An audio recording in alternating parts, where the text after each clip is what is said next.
April had finally arrived in Michigan, and it was time to end our winter hibernation. Over the years, we've heard too many people say, "My kids aren't old enough for camping or travel." Your kids or grandkids will be excited about camping, traveling, and adventures if you show them how and encourage them. Our kids were camping when they were less than a year old. Try it, they'll love it. Think about this. Kids won't remember their best day of television, but they will remember their best day tromping through the woods with you or their favorite campsite. Come along with us as we take our grandkids Oliver, Stella, and Finn, ages 6, 4, and 1.5, on a camping adventure. Believe it! We never seen a rainbow in our entire life. No, but now we do. Yeah.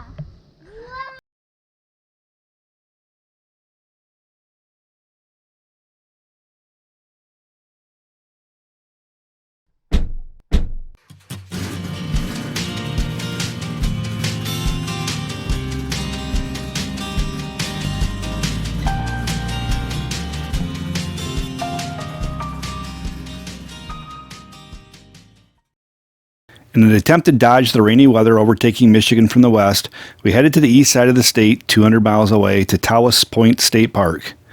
We would have tried to find a boondocking site, but we didn't want to have to search in the dark, so we took the easy way and stayed at the state park for one night. In the morning, the kids played on the sand of Tawas Bay.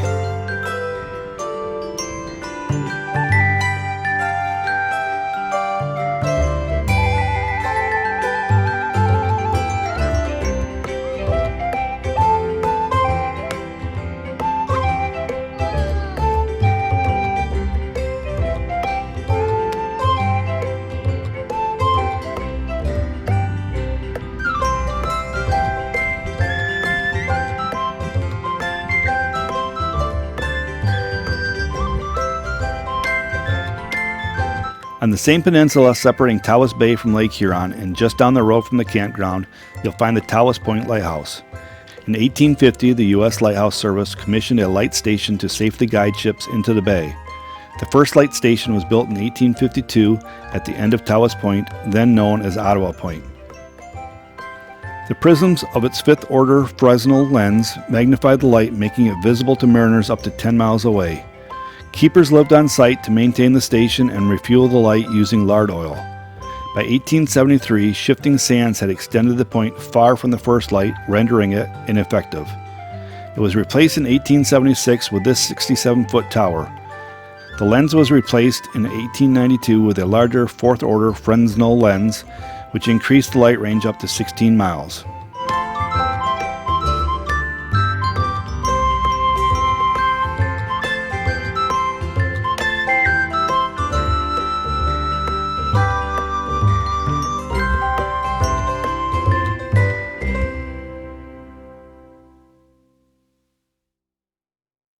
"25 miles northeast of the lighthouse, you'll find the Lumberman's Memorial inside the eastern part of the Huron National Forest.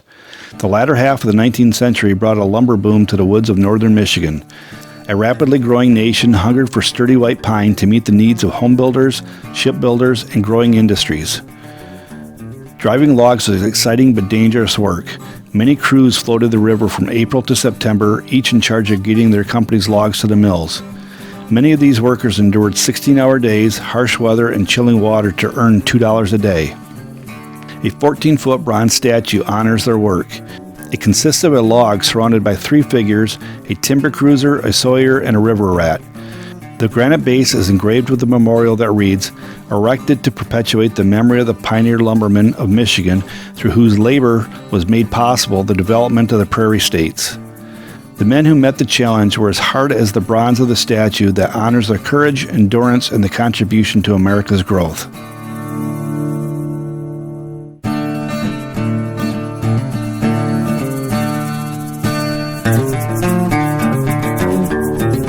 Beyond the statue are 242 steps that descend to the Cook Dam Pond. Going down is easy, but be prepared for a good workout coming up. At the pond edge, enjoy the natural spring and a replica of a Wanigan. Wanigans were the floating cook shacks, camp stores, and supply rafts which supported the men that worked the river.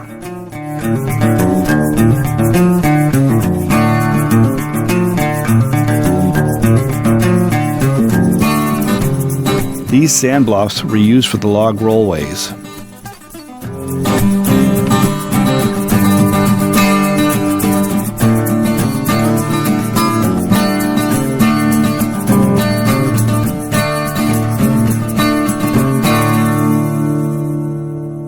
Many logging companies use the Sable River to drive the logs to the sawmills.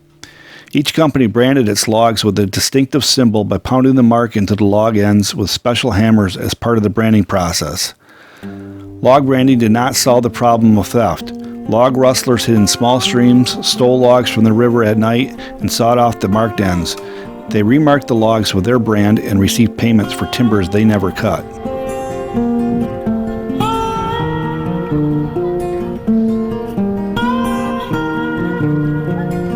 The monument is part of the River Road Scenic Byway, a 22-mile drive between Oscoda and South Branch that runs parallel with the beautiful Sable River. It is designated a National Scenic Byway. Kids could have played on this anchored pile of logs for hours, climbing to the top and hiding from each other between the logs.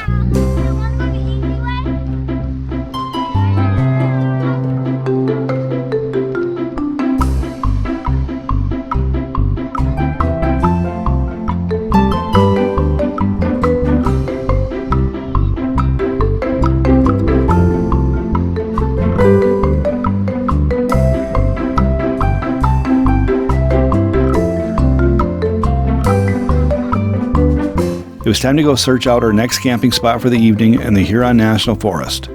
Created in 1909, this national forest is over 437,000 acres, stretching 70 miles east to west and 30 miles north to south. We chose a designated dispersed campsite right on the Sable River, one of 102 such sites located on a 55-mile stretch of the river. During the camping season of May 15 to September 10, a $10 reservation fee plus a $10 nightly fee is required. No permit or fees are required outside the permit season. Upon setting up, we set off to find our firewood for the evening's small campfire.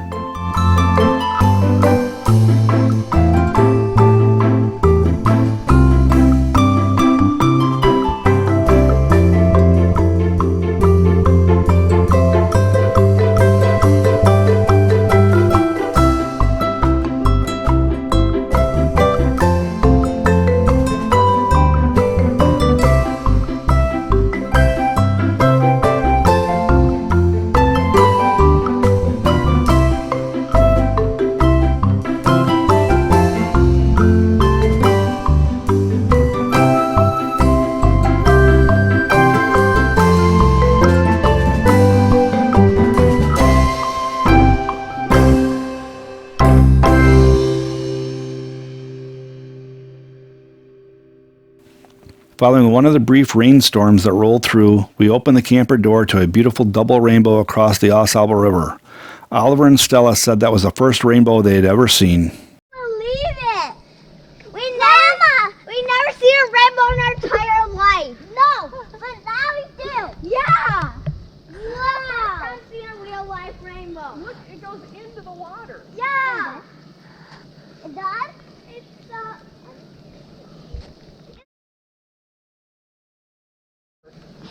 we never seen a rainbow in our entire life. We never seen a rainbow in our entire life. There is a rainbow. That is so cool. That is awesome. Awesome, awesome.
After a peaceful night's rest, we welcome the new day with a wonderful sunrise.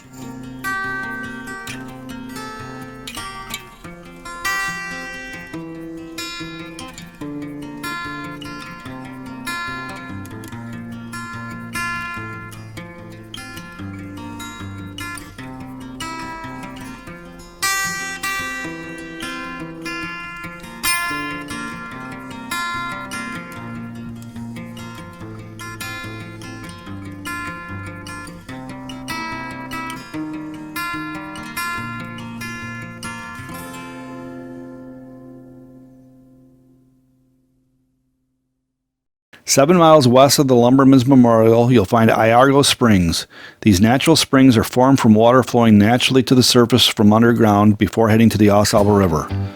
Descend down the 300 steps to the many viewing platforms at the bottom and see the natural wonder for yourself. Once again, you'll get a workout on the way back up.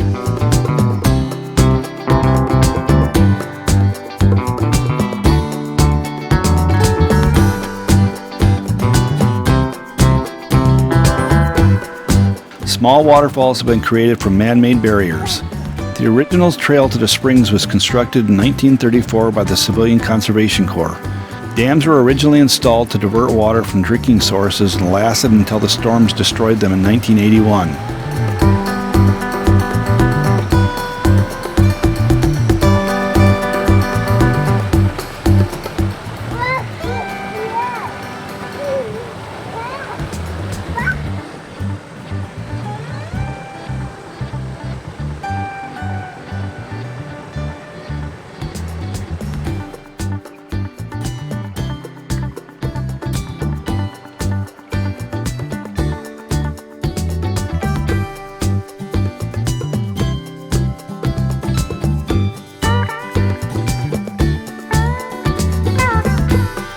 The site was renovated in 1991 with new dams, stairs, and boardwalks.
Of course, the kids had a ball on this trip, and we stopped at what seemed to be every playground along the way.